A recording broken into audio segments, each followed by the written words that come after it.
On va procéder avec Mme Isabelle Sawyer. Donc, court préambule, votre première question pour M. Deschamps pour parler de contrôle animalier. Allez-y.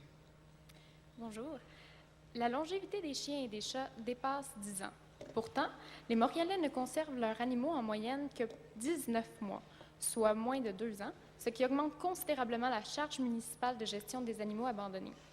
Il est certain qu'il y a un manque de conscientisation et de responsabilisation chez les citoyens montréalais.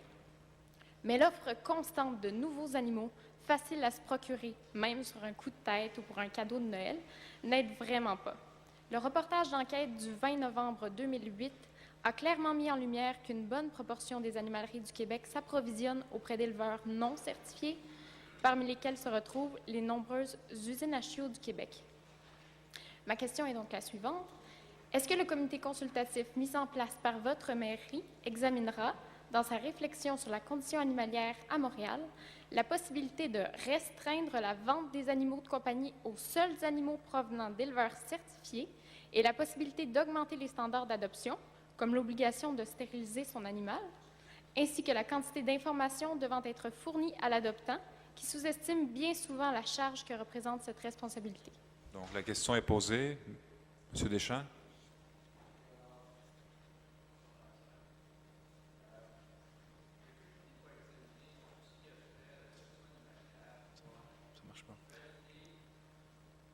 Ça ne marche pas encore. On va vous donner un micro mobile. Ouais. Mais essayez le micro. Oui, ça marche maintenant. Allez. Non, allez-y.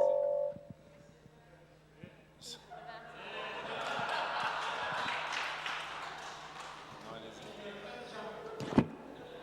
Il fonctionne. Bon, alors c'est bien. Alors merci, madame. C'est bien le travail de collaboration.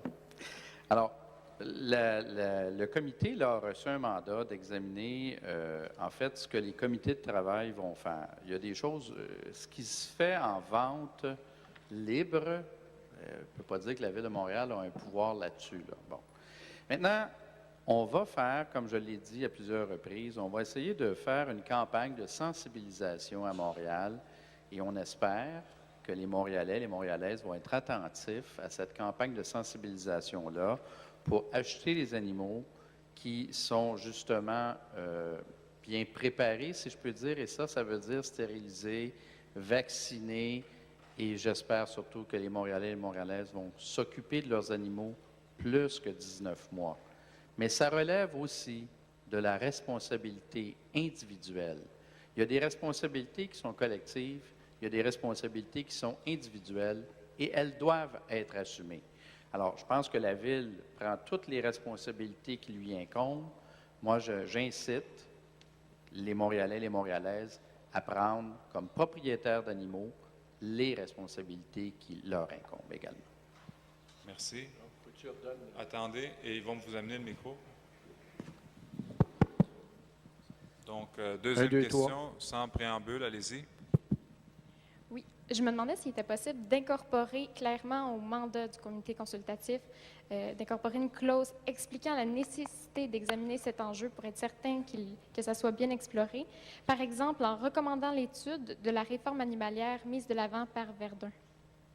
Donc, la question est posée, on va amener. Ça marche? Alors, là, je veux pas. Le mandat a été donné. Il y a beaucoup d'éléments qui vont être validés. Et ce qui se fait dans nos arrondissements qui sont, je dirais, les plus, peut-être d'avant-garde ou qui sont les plus avancés dans ce domaine, vont être examinés. Puis je pense que Verdun, Saint-Laurent sont deux arrondissements modèles dans cette matière. C'est certain que ça va être examiné.